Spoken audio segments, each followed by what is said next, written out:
Bonjour tout le monde, je m'appelle Mathieu. Aujourd'hui, j'aimerais partager avec vous l'expérience de retour à la vie après la mort d'une chrétienne du Myanmar. Elle est revenue à la vie un jour après avoir été déclarée morte à l'hôpital et a raconté aux autres ce qu'elle avait vu et entendu quand elle a été emmenée en enfer pendant qu'elle était morte. Qu'a-t-elle vu au juste en enfer? Par quoi a-t-elle été profondément touchée?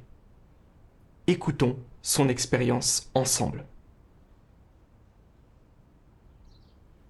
Quand j'étais petite, le christianisme m'intéressait, mais comme ma famille était bouddhiste, je ne suis pas devenue chrétienne. À l'époque, j'avais entendu parler de l'enfer, mais je n'y croyais pas vraiment. En avril 2022, une amie m'a invité à participer à une réunion en ligne et j'ai lu les paroles de Dieu Tout-Puissant pour la première fois. J'ai eu l'impression que ces paroles de Dieu Tout-Puissant étaient celles du Créateur des cieux, s'adressant à l'humanité.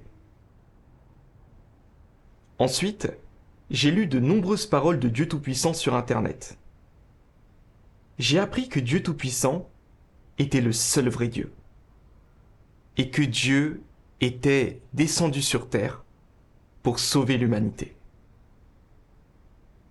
Mais comme ma famille me mettait des bâtons dans les roues, et aussi parce que je m'accrochais à des choses mondaines, je n'ai pas assisté régulièrement aux réunions, et j'ai même laissé tomber mon groupe de réunion pendant un moment. Puis, le 3 février 2023, vers 9h30 du matin, je me suis senti fatigué après une réunion. Alors je me suis allongé pour me reposer. Plus tard, mon petit frère m'a raconté que ma famille avait tout fait pour me réveiller en vain. Ils m'ont donc immédiatement amené à l'hôpital pour y recevoir des soins d'urgence. Un médecin m'a examiné et a dit que je ne respirais déjà plus. Il a donc délivré un certificat de décès. Ma famille n'a eu d'autre choix que de me ramener chez moi. Ils ont averti les autres membres de la famille et voisins et ont organisé des funérailles pour qu'on m'enterre 3 jours plus tard. À ce moment-là, je ne savais pas ce qui se passait à la maison. Tout ce que je savais, c'était que j'étais parti dans un autre monde. Je portais un habit blanc et je marchais seul sur un petit chemin enfumé et sans lumière. Je ne voyais ni le ciel ni ce qu'il y avait devant moi. Le chemin était en pente, chaotique, plein de nids de poules, accidentés et tortueux. De chaque côté, je pouvais voir toutes sortes de plantes étranges que je n'avais jamais vues, couvertes d'épines. J'entendais aussi des cris d'animaux tout autour de moi. Je marchais pieds nus sur le chemin, ce qui me meurtrissait. Tout mon corps était brûlant et j'étais un peu essoufflé. J'ai marché longtemps, puis je suis tombé sur un démon vêtu de noir. Il était noir de la tête aux pieds. Je ne pouvais voir ni son visage, ni ses pieds. Il a dit « Viens avec moi ». Sa voix était vraiment effrayante. Terrorisé, j'ai balbutié. « Où m'emmènes-tu ? Je n'y suis jamais allé. Je n'y vais pas. Je veux rentrer chez moi. » Je voulais m'enfuir. À ce moment-là, 4 ou 5 démons vêtus d'un habit noir bleuté sont arrivés en flottant au-dessus du sol. Ils m'ont attrapé et ont dit « Tu es morte. Tu ne peux pas rentrer chez toi. Tu as beaucoup péché et tu dois être punie pour les péchés que tu as commis au cours de ta vie. » Puis ils m'ont emmené devant une grande porte, où j'ai vu plusieurs démons qui montaient la garde. Ces démons étaient grands avec de grands yeux et de grandes oreilles. Et certains avaient des dents pointues qui dépassaient, ce qui leur donnait une apparence effroyable. Ils tenaient des armes et étaient torse nu. Ils portaient des colliers constitués d'os et de crânes humains qui pendaient. Ils étaient couverts de cicatrices. Dès que les gardiens ont ouvert la porte, j'ai entendu d'innombrables cris d'angoisse. Partout, on entendait des cris de gens qui essayaient d'échapper à d'atroces souffrances. Il faisait une chaleur intense, accablante. J'avais vraiment peur. Et j'ai demandé au démon: qu'ai-je fait de mal? Je ne devrais pas être ici. Ils m'ont montré tous les péchés que j'avais commis au cours de ma vie, les uns après les autres, en indiquant le jour, l'heure et jusqu'à la minute et la seconde où j'avais fait ces choses. Même un mensonge que j'avais dit et auquel je n'avais accordé aucune importance était répertorié de façon parfaitement claire. Voici quelques exemples. Le 5 septembre 2022, des frères et sœurs m'avaient appelé pour m'inviter à une réunion. Mais j'étais déprimé du fait de la pression que ma famille exerçait sur moi et je n'y avais pas assisté. Le 10 septembre 2022, j'avais sauté une réunion et je n'avais pas répondu aux appels téléphoniques des frères et sœurs, ne voulant pas les voir. Le 5 octobre 2022, j'avais laissé tomber tous les groupes de réunion et j'avais rompu le contact avec les autres membres de l'Église. Le 6 octobre 2022, je m'étais éloigné de Dieu au profit de tendances mondaines et pour m'amuser. J'étais sidéré. Ça m'a vraiment fait peur de voir le nombre de péchés que j'avais commis. Puis le démon vêtu de noir m'a emmené jusqu'à un endroit où un panneau en bois indiquait que c'était là qu'étaient punis ceux qui trichaient avec Dieu, qui le jugeaient ou blasphémaient contre lui. C'est à cet endroit que j'ai vu les punitions les plus terribles. Le premier type de punition consistait à faire sortir des insectes de la bouche et de la peau de ceux qui étaient punis pour que ces insectes les piquent et leur rongent tout le corps. C'était vraiment effrayant. Dans le second type de punition, les personnes punies étaient nues et elles étaient conduites vers une longue planche, une par une, où 10 personnes pouvaient être punies en même temps. Elles devaient s'agenouiller, leurs mains étaient attachées dans leur dos et leur menton était posé sur la planche. Elles avaient des cordes autour du cou et quand les cordes étaient tirées en arrière, cela faisait sortir leur langue.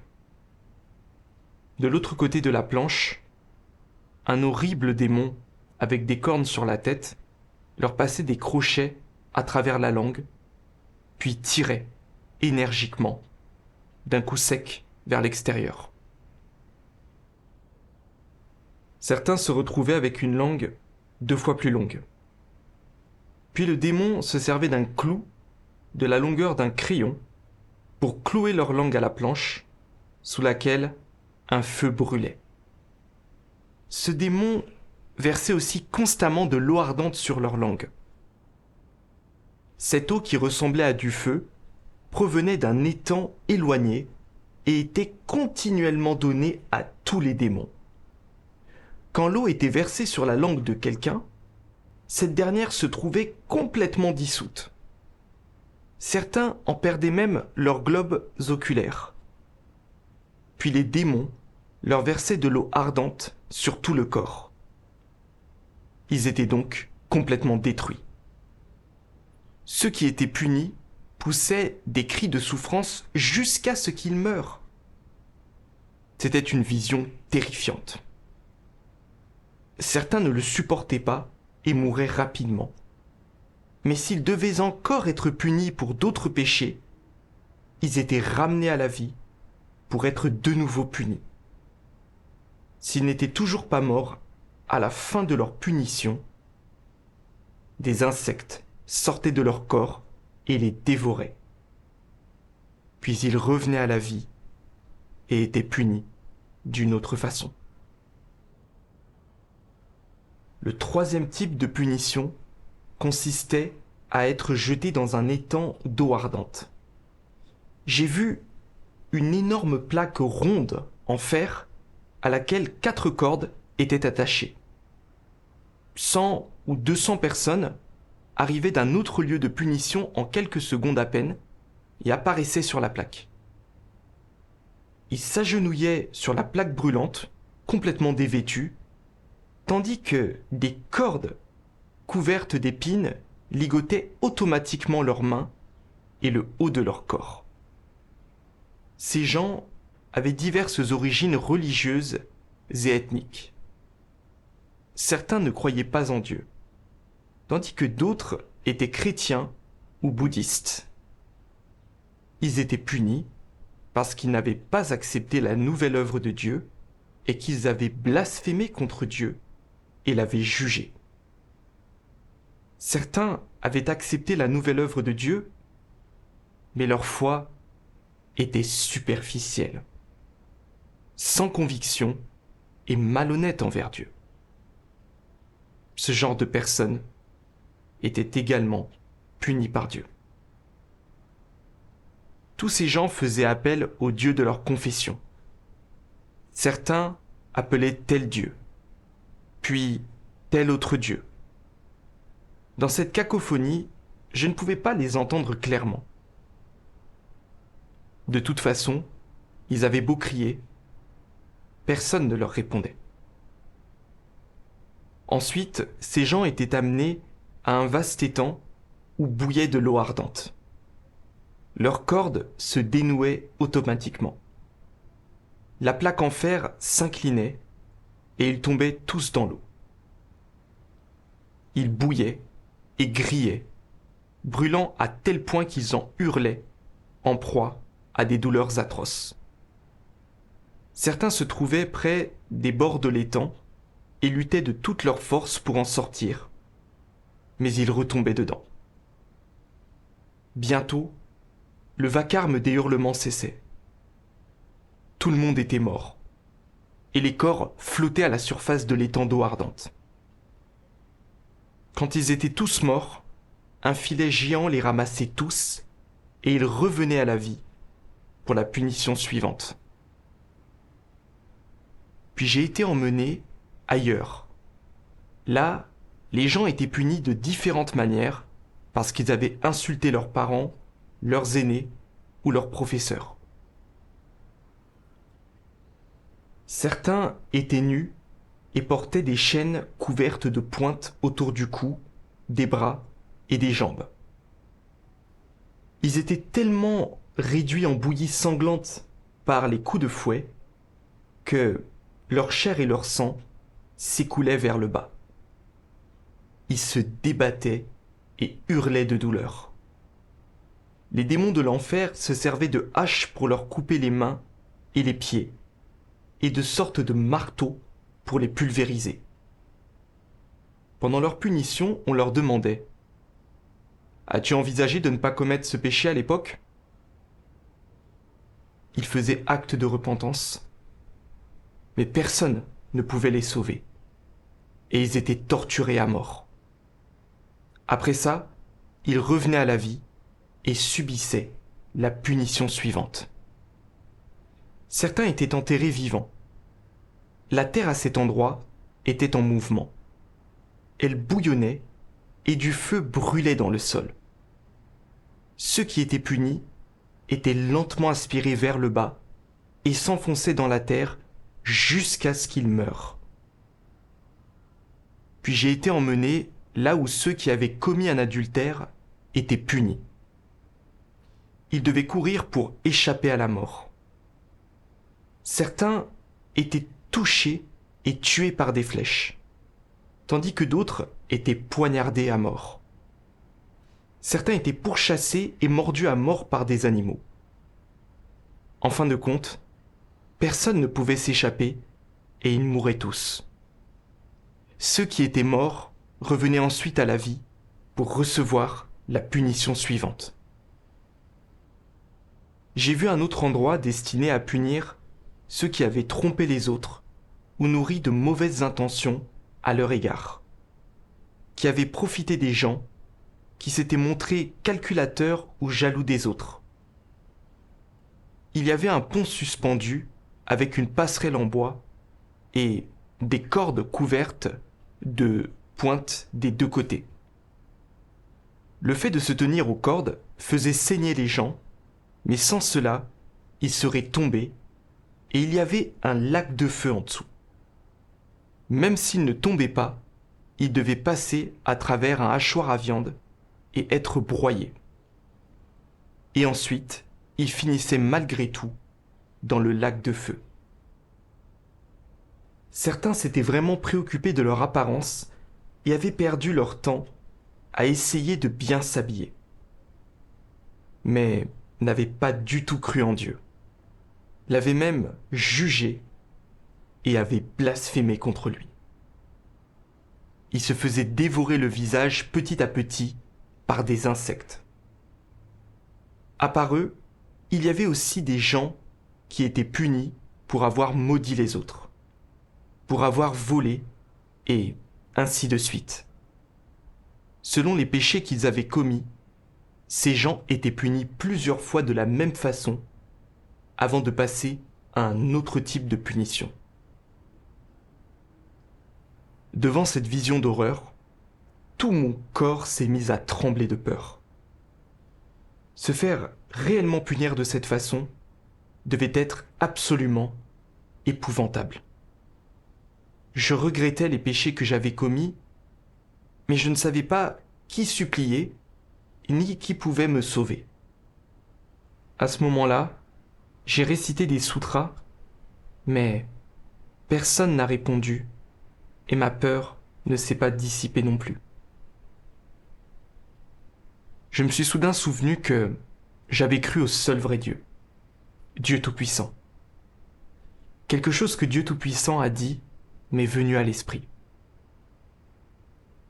Dans ta vie de tous les jours, quelles que soient les difficultés que tu rencontres, tu dois te présenter devant Dieu.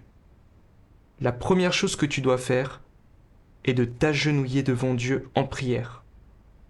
C'est ce qui est le plus crucial. Je savais que Dieu régnait sur toute chose, que ce que j'affrontais arrivait avec sa permission et que je devais donc faire appel à lui. J'ai pensé à mes divers péchés. J'avais été négligente avec Dieu et je l'avais ignoré. J'avais pratiqué ma foi et assisté aux réunions quand je me sentais bien. Mais j'avais sauté les réunions quand ce n'était pas le cas. J'avais été chrétienne, mais je n'avais pas eu une foi authentique en Dieu. J'avais été négligente et malhonnête envers lui. Ça ne m'avait pas dérangé de perdre mon temps à m'amuser, mais je n'avais pas passé de temps à adorer Dieu. J'ai vraiment eu des regrets en pensant à tout ça, et j'ai prié Dieu dans mon cœur. Dieu Tout-Puissant, j'ai commis de nombreux péchés. J'ai été indifférente et je t'ai ignoré en savourant les plaisirs du péché et en ne faisant pas mon devoir correctement. Maintenant, j'ai vraiment peur et je suis pleine de regrets. Je ne veux pas venir ici et être punie pour ces péchés. Je suis prête à me repentir. Donne-moi une chance de le faire, s'il te plaît. Je veux me soumettre à tes arrangements et tout faire selon ta volonté.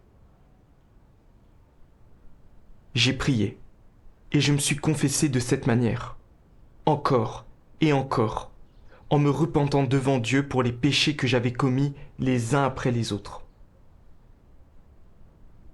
Peu à peu, je me suis calmé et je n'ai plus eu aussi peur. Plus tard, j'ai eu l'impression qu'une voix m'appelait par mon nom. Puis j'ai vu un rayon de lumière. Une voix est sortie de cette lumière et m'a dit « Danny, t'es-tu repenti? Tu as commis de nombreux péchés. Tu dois t'appuyer sur Dieu et cesser de commettre ces péchés. Tu ne peux pas attendre d'être puni pour te repentir. Grave les paroles de Dieu dans ton cœur et poursuis la vérité. Ce que tu comprends et mets en pratique doit être correct.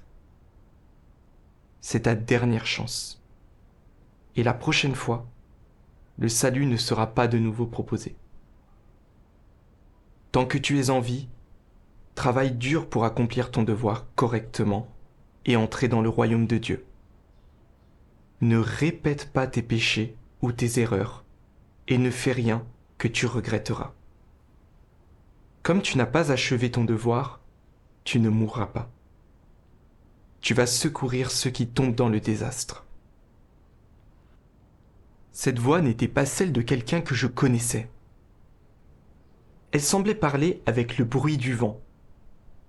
Elle n'était pas parfaitement claire, mais je parvenais à saisir ce qu'elle disait. Même si les mots que la voix prononçait étaient durs, ils m'exhortaient et me faisaient me sentir en paix. Ils étaient chaleureux et me donnaient un sentiment de sécurité.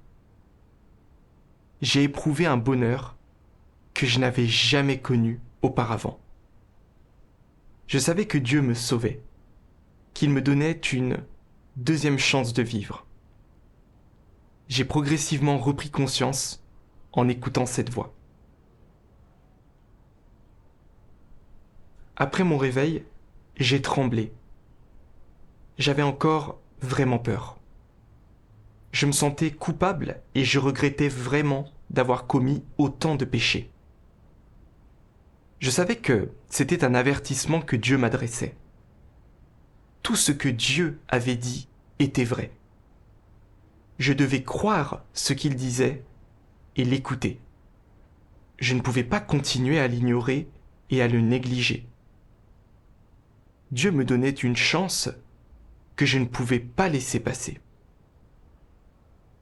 J'ai dit à mon petit frère, « Je veux parler à Sœur Summer. » Sœur Summer était une sœur chargée de l'abreuvement dans l'Église de Dieu Tout-Puissant qui s'était souvent réunie avec moi sur Internet.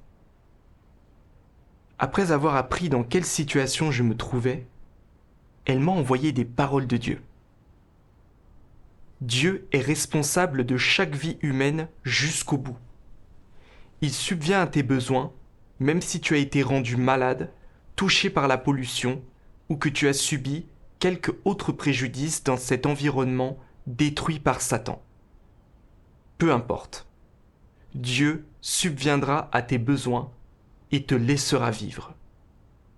Vous devriez croire en cela. Dieu ne prendra pas le décès d'un homme à la légère. Depuis l'instant où tu es né, Dieu a beaucoup œuvré en toi, mais il ne te donne pas un compte-rendu détaillé de tout ce qu'il a fait. Il ne t'a pas permis de le savoir et ne te l'a pas dit. Cependant, pour l'homme, tout ce qu'il fait est important. Pour Dieu, c'est quelque chose qu'il doit faire. Dans son cœur, il y a quelque chose d'important qu'il a besoin de faire et qui dépasse de loin toutes ces choses.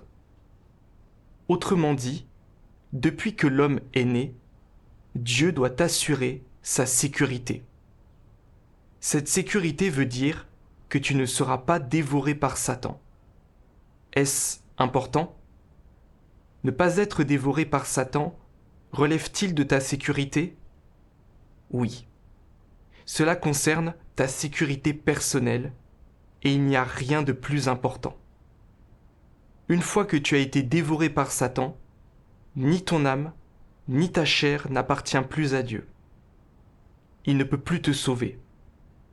Il abandonne les âmes et les personnes qui ont été dévorées par Satan. Alors je dis que la chose la plus importante que Dieu doit faire, est de garantir ta sécurité, de garantir que tu ne seras pas dévoré par Satan. C'est très important, n'est-ce pas? Lire ces paroles de Dieu Tout-Puissant m'a donné un sentiment de sécurité, comme si je pouvais compter sur quelque chose. Cette expérience m'a montré encore plus clairement que de notre naissance jusqu'au moment présent, Dieu nous guide, il veille sur nous et nous protège à chaque instant. Je devais venir devant Dieu, faire mon devoir et lui rendre son incroyable grâce. Je devais témoigner que Dieu règne vraiment sur toute chose, y compris le monde spirituel qui est invisible à nos yeux. L'enfer existe vraiment. Je n'ai pas éprouvé la souffrance des punitions de l'enfer, mais j'ai vu des gens qui étaient punis en enfer. Beaucoup de gens autour de moi poursuivent des tendances mondaines en suivant Satan. Ils ne sont pas venus devant Dieu. Je suis très inquiète pour eux. Et je ne veux pas que les gens que je connais aillent en enfer et souffrent de cette façon. Qu'ils acceptent ou non l'œuvre de Dieu Tout-Puissant des derniers jours, je vais assumer mes responsabilités et témoigner à leur intention que l'enfer existe vraiment et que l'autorité de Dieu existe vraiment aussi. Seul Dieu Tout-Puissant peut nous sauver des souffrances de l'enfer. J'aimerais lire un passage des paroles de Dieu Tout-Puissant pour ceux qui ne sont pas venus devant lui et pour ceux qui ont accepté Dieu Tout-Puissant mais qui ne chérissent pas son salut. Mon œuvre finale n'est pas seulement accomplie pour punir l'homme, mais aussi pour préparer sa destination. Surtout, elle est réalisée pour recevoir la reconnaissance de tous pour tout ce que j'ai fait. Je veux que chaque homme voie que tout ce que j'ai fait est juste et une expression de mon tempérament. Ce n'est pas l'homme, et encore moins la nature qui a créé l'humanité. C'est moi qui nourris tout être vivant dans la création. Sans mon existence, l'humanité ne peut que périr et souffrir du fléau des catastrophes. Aucun être humain ne verra plus jamais ni le beau soleil, ni la belle lune, ni le monde verdoyant. L'humanité ne connaîtra que la nuit glaciale et l'inexorable vallée de l'ombre de la mort. Je suis le seul salut de l'humanité. Je suis son seul espoir, et surtout, je suis celui sur qui repose toute son existence. Sans moi, l'humanité arriverait immédiatement à une impasse. Sans moi, l'humanité subirait les catastrophes et serait piétinée par tout genre de fantômes, bien que personne ne prête attention à moi. J'ai fait une œuvre qui ne peut être faite par personne d'autre. Mon seul espoir, c'est que l'homme puisse me rembourser par de bonnes actions. Bien qu'ils aient été peu nombreux à pouvoir me rembourser, j'achèverai néanmoins mon voyage dans le monde humain et je commencerai la prochaine étape de mon œuvre qui progresse. Car galoper ici et là parmi les hommes durant ces nombreuses années a été fructueux et j'en suis très heureux. Peu m'importe le nombre d'hommes, je tiens plutôt compte de leurs bonnes actions. Dans tous les cas, j'espère que vous préparez suffisamment de bonnes actions pour votre propre destination. C'est alors que je serai satisfait. Sinon, aucun d'entre vous n'échappera à la catastrophe qui s'abattra sur vous. C'est moi qui provoque la catastrophe, et bien sûr qui l'orchestre. Si vous ne pouvez pas paraître bon à mes yeux, alors vous n'échapperez pas à la catastrophe.